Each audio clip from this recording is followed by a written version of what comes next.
बात बताएं तो अजमेर में 15 दिन पहले हुई एक मस्जिद में मौलाना की हत्या के मामले में पुलिस ने चौंकाने वाला खुलासा किया है। पुलिस ने बताया है कि मौलाना की हत्या किसी अपराधी ने नहीं की थी, बल्कि मस्जिद में साथ रहने वाले 6 नाबालिगों ने मौलाना माहिर हुसैन की हत्या की थी। अब आप पूछेंगे क्यों? तो पूछताछ में बच्चों ने बताया है कि मौलाना मोबाइल पर उन्हें अश्लील वीडियो दिखाकर उनके साथ पिछले 4 साल से कुकर्म कर रहा था। इसी से परेशान होकर बच्चों ने मौलाना को मार डाला।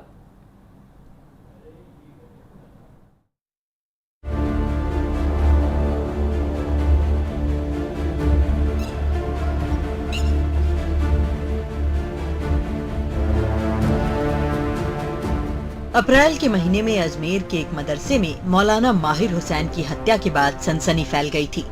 ये पता चला था कि कुछ नकाबपोश बदमाशों ने लूट के चक्कर में इस वारदात को अंजाम दिया है, लेकिन पुलिस ने इस हत्याकांड का खुलासा कर दिया है। दरअसल मदरसे में रहने वाले 6 नाबालिगों ने ही मौलाना को मौत के घाट उतारा था। बच्चों का आरोप है कि मौलाना उनके साथ अश्लील वीडियो दिखाकर दुष्कर्म करता था। इसी वजह से परेशान नाबालिगों ने मौलाना को बूंदी के रायते में नींद की गोलियां डालकर खिलाई। फिर उसके सो जाने के बाद सर पर डंडे से वार किया और रस्सी से गला घोंटकर मौलाना माहिर हुसैन की हत्या कर दी। हमारी टीम ने मस्जिद के पड़ोस में रहने वाली शहनाज से इस मामले पर बात की तो वो भावुक हो गयी और उनका कहना था कि इतने समय से ये बच्चे यातनाएं झेल रहे थे, लेकिन कभी इन लोगों ने किसी को कुछ नहीं बताया, जबकि बच्चे शहनाज के पास आकर बैठा करते थे। साथ ही उन्होंने बताया कि मौलाना बच्चों को किसी के पास ज्यादा देर तक नहीं रहने देता था और बच्चों की काफी पिटाई भी करता था। मस्जिद के पास में रहने वाले लोग भी इस वारदात के बाद खौफजदा है और कई परिवार को नींद भी नहीं आ रही ये सोच के कि मौलाना ने इतना गलत काम किया है।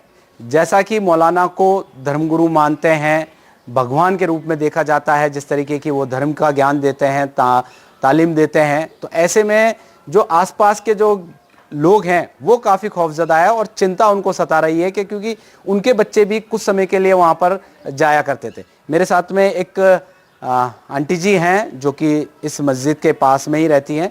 आंटी जी, आपको ये पता पड़ा कि मौलाना ने इतना गंदा काम किया, तो आपके मन में किस तरीके का डर है? डर इस वजह से है सर कि हमारे भी छोटे छोटे बच्चे हैं, कल को कोई वारदात हमारे साथ भी हो या कोई गलत इंसान इस मस्जिद में आ जाए, वापस से कोई गलत काम हो। हम खुद परेशान हैं इससे, हम छोटे छोटे बच्चे हैं हमारे, और हम तो सब देखते रहते थे, फ़ोनों पे बातें करते रहते थे, ये करते रहते थे, लेकिन हमने कभी कुछ देखा नहीं और हम यहीं रह के भी नहीं पहचान पाए उनको कि कैसे हैं। जैसे मर्डर हो गया था तो आपके जो लोग हैं, पुरुष लोग हैं, वो तो कह रहे थे कि बहुत सज्जन आदमी हैं और इस तरह। जब तक किसी को पता नहीं चला था, खुलासा नहीं हुआ था, जब तक तो हम लोग भी सब कह रहे थे कि हम दुआएं मांग रहे थे कि भाई कहीं उसका पता चले खूनी का कौन है कौन नहीं, पकड़ में आए, नमाज पढ़ेंगे 2 रकात। लेकिन अब पता चलने के बाद तो हम उसको बद्दुआएं दे रहे हैं कि उसको दोज़ख ही मिले, उसको जन्नत तो मिलेगी भी नहीं। इतना गलत काम करा उसने। और वो बच्चे हमारे थे, मेरे पास आते थे रात दिन में, उनको खाने पीने को देती थी उन बच्चों को, वो उन बच्चों को विश्वासती थी, उनके बाल कटवाती थी मैं कि ले बच्चों तुम्हारे पास नहीं बेटा तो ले जाओ। अगर ये मालूम होता थोड़ा भी वो बच्चे हमारे को बताते या कुछ पता होता तो हम कुछ करते उनके लिए, लेकिन उसने इतना शातिर था कि उसने कुछ पता ही नहीं चलने दिया।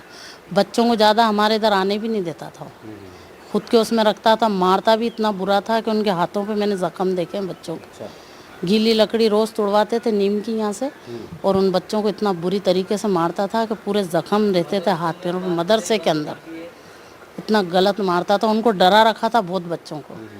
और वो बच्चे अंदर पढ़ते रहते थे, एक एक बच्चे को बुलाता था वो सबक सुनने के लिए, और फिर क्या होता था ये तो वही जानते हैं बच्चे बेचारे। मामले पर पुलिस अधीक्षक देवेंद्र कुमार बिश्नोई ने कहा कि मौलाना मोहम्मद माहिर हुसैन की हत्या में इस्तेमाल रस्सी और मौलाना माहिर का मोबाइल बरामद कर लिया गया है। वारदात में 9 से 16 साल तक के बाल अपचारी शामिल हैं, जो वारदात के बाद मनगढ़ंत कहानी से पुलिस को गुमराह कर रहे थे। एसपी बिश्नोई ने बताया कि पिछले 15 दिनों में दिन रात एक करके पुलिस ने वारदात की गुत्थी को सुलझाने की कोशिश की।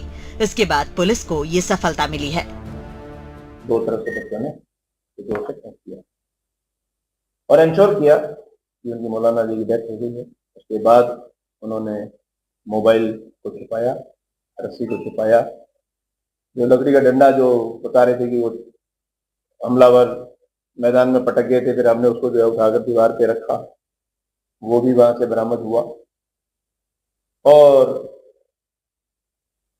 कुछ अन्य साक्ष्य भी आए जिसमें सबूत मिटाने के उन्होंने प्रयास किए, जो मिटा नहीं पाए, वो हमारे फोटोग्राफ में रिकॉर्ड है। एफएसएल की जो फाइंडिंग आई, वो फाइंडिंग भी हमारे इस कहानी को और मजबूती प्रदान करती है। वो भी हमारे उस टाइम आपस में डिस्कशन में वो बात आई थी। उस पॉइंट पर ही हमने कहा भी इन बच्चों के ऊपर हमने संदेह नहीं किया, इनको हमने मासूम मानते हुए और प्रत्यक्ष मानते हुए इनको भी हम एक बार संदेह के घेरे में लेकर एक क्यों न पूछताछ करें, क्योंकि काफी अब हमारे पास इतनी जो एविडेंस आ चुकी थी कि संदेह के घेरे में लिए जा सकते थे, जिस पर टीम ने वापस बुलाकर मनोवैज्ञानिक तरीके से पूछा। और आपको बता दूं कि आज मोबाइल भी बरामद हो गया है और वो रस्सी जो उन्होंने पेड़ पे फेंकी थी वो रस्सी भी बरामद हो गई है, डंडा वहां से बरामद हो ही गया था।